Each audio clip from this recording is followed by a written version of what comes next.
Greetings on this fifth Sunday in Lent.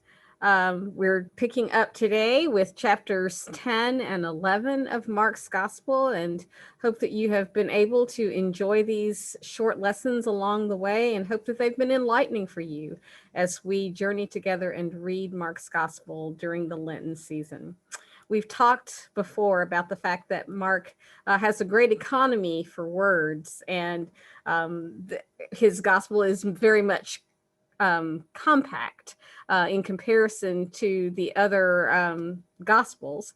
So as we begin chapter 10, we see that Jesus is already leaving the Galilee and entering into Judea as he begins to make his way toward Jerusalem and, of course, what awaits him in Jerusalem. And as we move into Judea, we also start to see some more challenging, difficult teachings from Jesus. And we want to take time to really give a little thought to a couple of these. We're moving through these fairly quickly. I want to give a little thought to a couple of these because the first thing that we encounter in chapter 10 of Mark's Gospel is Jesus talking about divorce. Some Pharisees came, and to test him, they asked, is it lawful for a man to divorce his wife? And Jesus, of course, comes back to ask them, what did Moses command you? Well, Moses said you could write a certificate of dismissal to divorce her.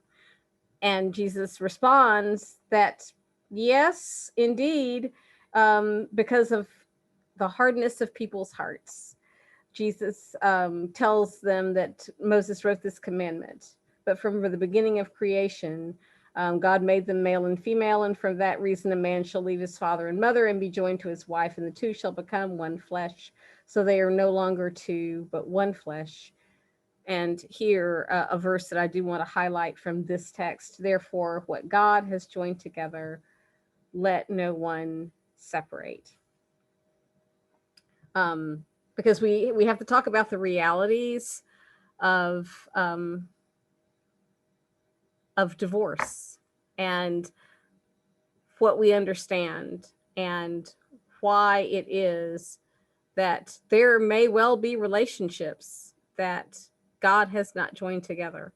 We may have chosen relationships in our own lives that God has not joined together, because marriage becomes this model in our own existence of God's faithful covenantal relationship with us.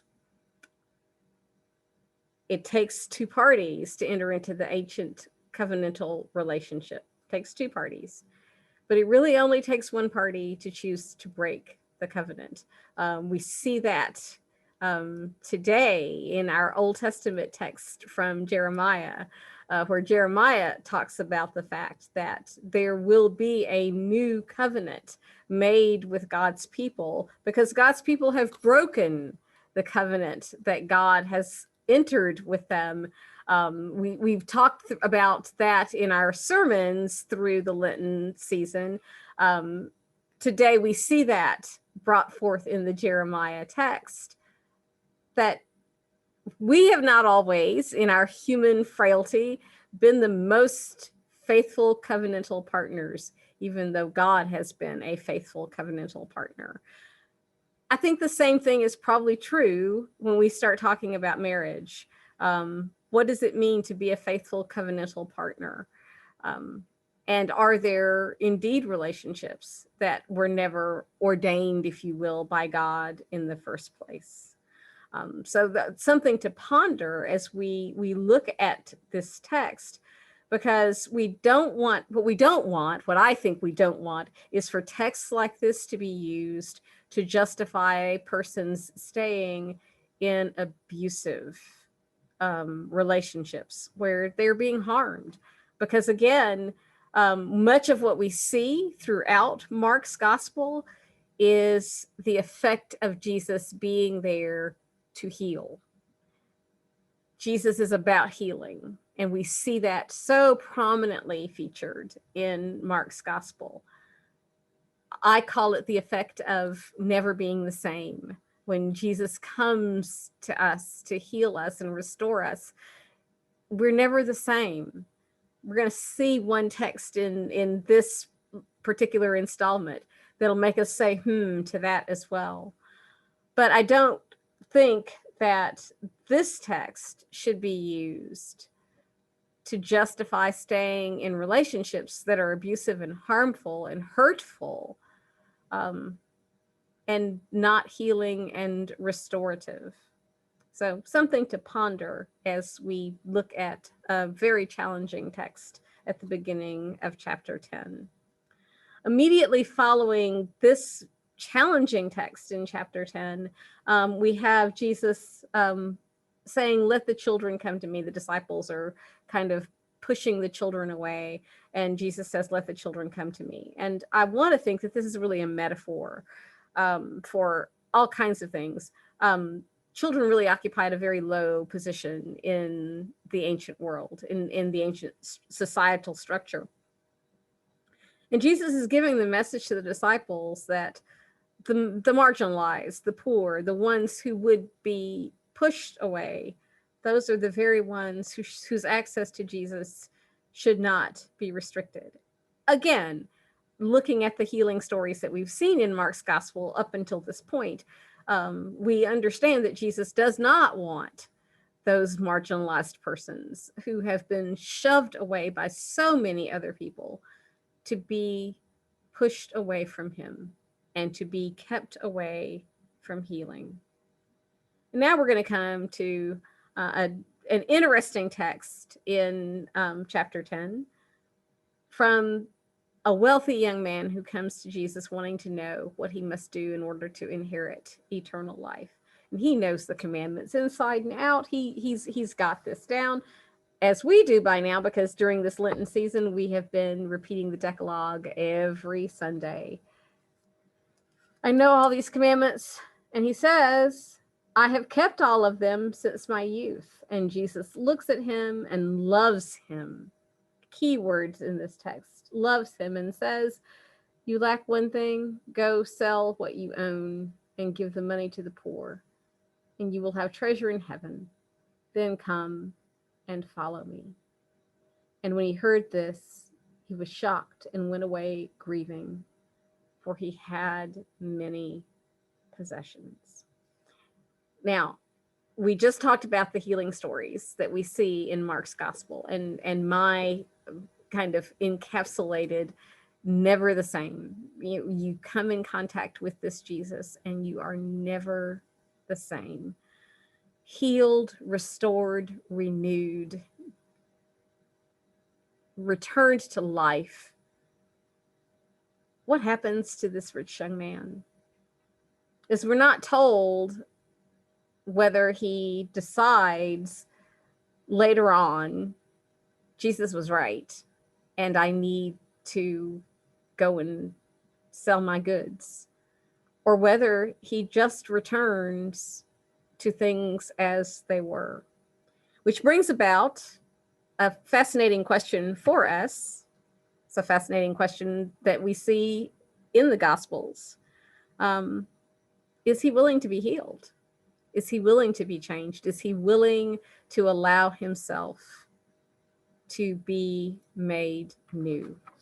Because that's one of our challenges, obviously. When we encounter Jesus, Jesus is standing ready. What is our willingness? What is our hope of being changed forever, being transformed forever, being truly healed? So we continue in chapter 10. Jesus is again telling the disciples the kind of death that he must die. The closer they get to Jerusalem, the tenser the environment has become. And even in the midst of that, these disciples who, like so many others, have waited so long for the Messiah to come, can't understand this, can't begin to wrap their heads around it. And so James and John rather boldly say to Jesus, "We want you to do what we're asking from you. Let us sit one at your right and one at your left in your glory." And Jesus says, you don't even understand what you're asking, because the glory is not the glory that they're anticipating. He's just trying to tell them what's going to happen to him, and they don't seem to understand. And even the criminals who will be crucified at his left and his right, we see in chapter 15 of Mark's gospel that they taunt him and deride him. Just a lack for the disciples of being able to understand what Jesus is trying to communicate to them. When they arrive in Jericho, they meet Bartimaeus, son of Timaeus, and he's a blind beggar. When he sees Jesus coming, he says, Jesus, son of David, have mercy on me. And people kept telling him to be quiet. And the more people told him to be quiet, the more he is yelling, Jesus, son of David, have mercy on me. And Jesus says, what do you want me to do for you? Giving him agency, giving him autonomy, giving him the right to ask, what is it that you want? And he says, my teacher, let me see again. That's what I want. Just let me see again. And Jesus says, go, your faith has made you well. We hear that a number of times in the healing stories in Mark's gospel. Your faith has made you well. And he chooses, now that he has been healed, renewed, restored to community, he chooses to follow Jesus on the way. What happens to us when we are healed and we are free to make the choice to follow Jesus in the transformed and new way that Jesus has left us after he's found us, never the same. As we begin chapter 11, we find Jesus making this triumphal entry into Jerusalem. We will celebrate that on Palm Sunday. We'll wave our palm branches. We will celebrate all of the folks who so joyfully, happily greeted him as he came into Jerusalem. But then we also have to recognize the flip side of that. The tide's going to turn from praise to calls for crucifixion in just a matter of days. These same people who have praised, these same people who have heard the good, these same people who know the healing stories from the Galilee because news travels, these same people will go from praising to condemning in just a matter of days. And this has all been set up. We saw this in the 3rd chapter of Mark, when Jesus heals the man with the withered hand in the synagogue. And we're told immediately that the Pharisees and the Herodians begin to plot together against him to have him killed. The Pharisees are afraid of the crowds. The crowds have gotten engaged in all of this. But Jesus is too much of a threat to their authority. And they're going to continue to plot and plan and try to come up with a way to eradicate this threat to them in their world. And I want to think of this in a slightly different way, as in our own existence, in our own lives. What is the threat of the gospel message in our world? Not necessarily the same kind of threat as the Pharisees and the Herodians, but what is the threat? What is the threat to the good news? Well, the threat of the good news. How does the good news change and reshape and threaten the status quo? And do we want that? It's really, really hard sometimes to proclaim as we see is true for the disciples, to proclaim the gospel message in the face of so many who don't believe, who don't want to believe, who don't want to share a new way of seeing the world, a way of seeing the world in love and compassion and mercy and grace as Jesus saw the world. What does it mean to challenge the status quo and to say, we are willing to stand with Jesus? We are willing to stand with what is not popular. We're willing to stand with what is not profitable, but we're willing to stand with what is love. Certainly thoughts for us to ponder as we proceed through this week and as we prepare to begin Holy Week in just a matter of days.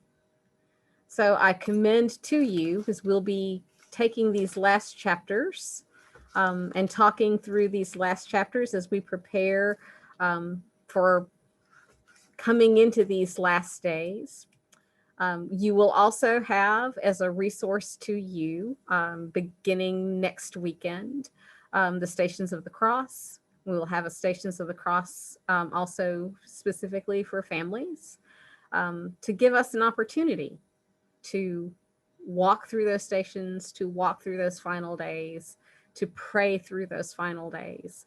And we commend that to you as another guide for us all in these days.